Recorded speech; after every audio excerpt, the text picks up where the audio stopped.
Hello guys, for today's vlog, tayo po yung magre-repair ng desktop. I-on natin guys. Oh. Pakita ko sa inyo kanyang problema. Power on. Hindi na magtutuloy-tuloy guys. Yan guys, so ganyan lang siya. Gusto natin ng blower. Itong memory guys, tatanggalin natin tapos so guys, ito yung memory. Guys, pag babalik naman ito, so yun guys, testing na natin. Ayan guys, meron na. So, guys, nag-start na.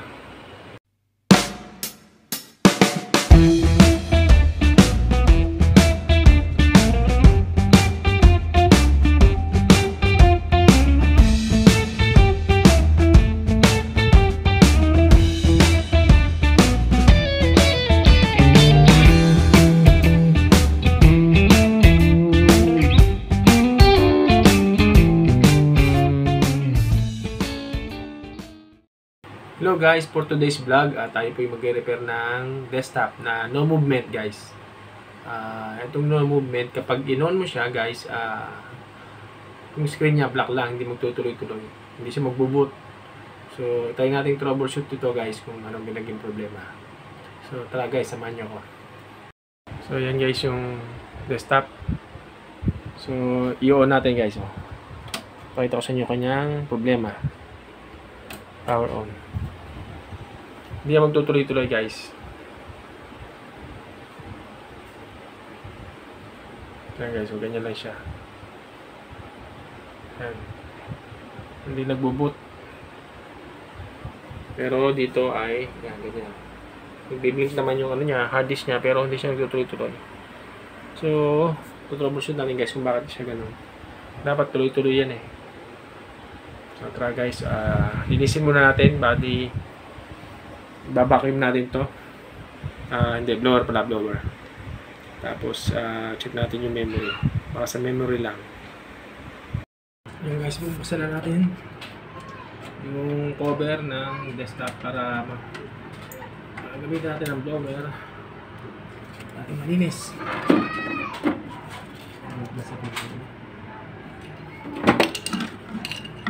Magasgas.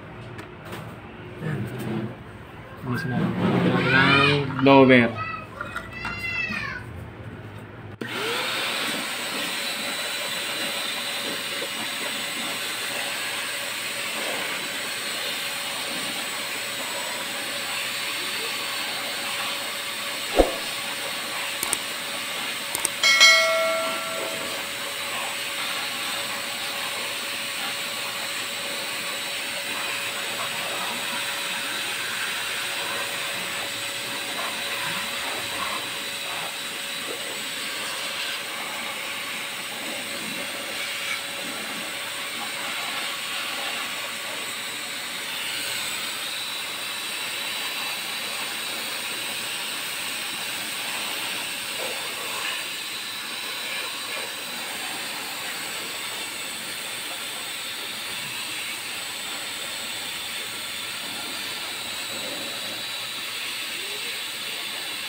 So, ganito guys ang ating gagawin.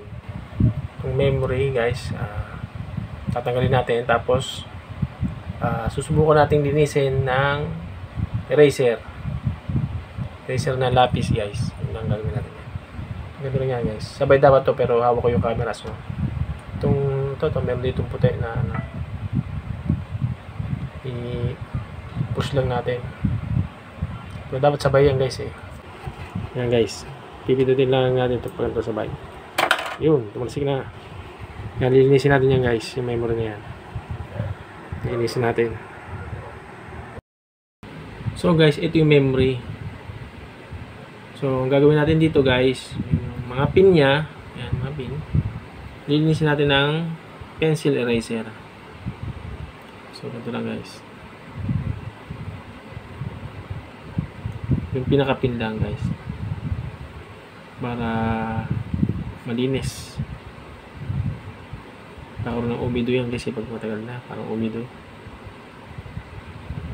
contaminate, kaya nagmisa nagno movement dahil doon.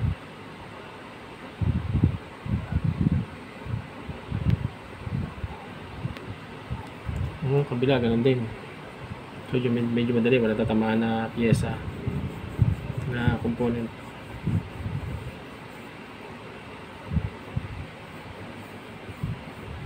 Ay, sana na sa camera. Ayan guys.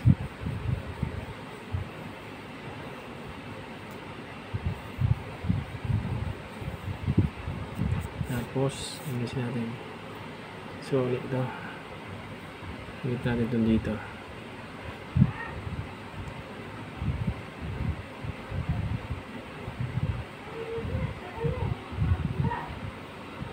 Kapag kabit natin, ganoon pa rin, subukan ulit natin, linisin sa pang beses. Pero pag nakailang beses na nilinis natin, wala pa rin. So baka maaari sa video card o kaya sa processor na. Pero malimit dito lang eh. Tawag na iba doon ay no display eh. No display, pero kami no movement. Pagka wala talaga, hindi ano, hindi pa, sakit naman sa keyboard eh. Hindi pa function, wala siyang movement. Pag hindi nailaw yung hard disk, no movement. Pero ito nailaw ng konti eh, pero nawawala din.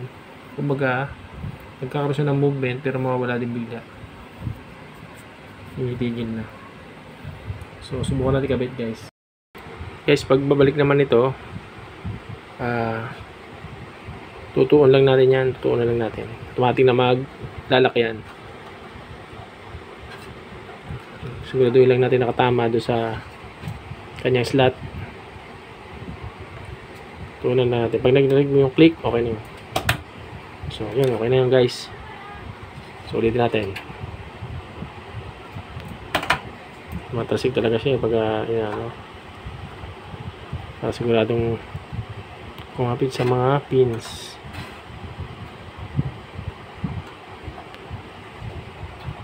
Ang dilim. Ulit na guys ha. So yun guys, testing na natin. Yun natin ang ABR. Tapos push natin ang power on. Dapat magtutuloy-tuloy yan.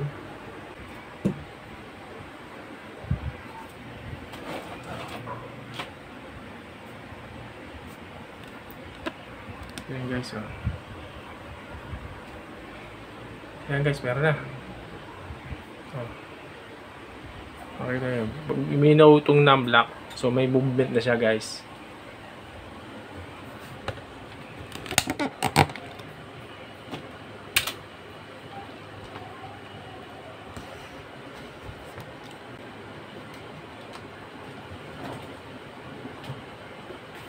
Nag-repair siya.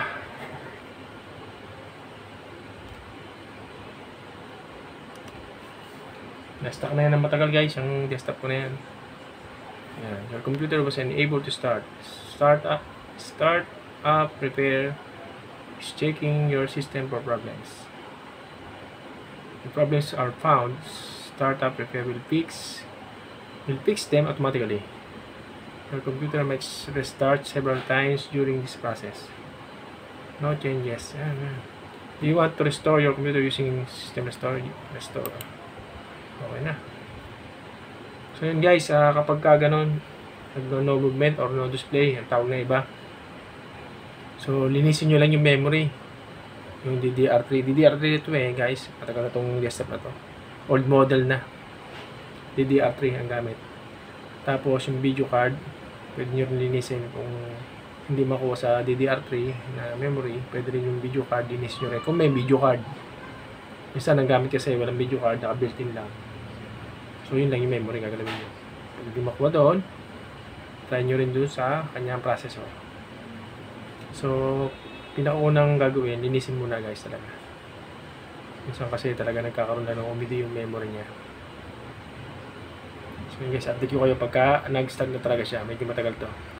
Guys, nag-start na. So, okay na siya guys. Diba? Ganoon lang kasimple guys. Sana nakatulong itong aking mixing video sa inyo guys. Yan guys, mag-DIY kayo. Baka sakaling makatipid. Kaysa dalhin nyo agad sa technician, kaya nyo rin naman gawin. Yan guys. Linis-linis lang guys. So yun guys, maraming salamat sa panonood. Hanggang sa susunod na video. Bye-bye!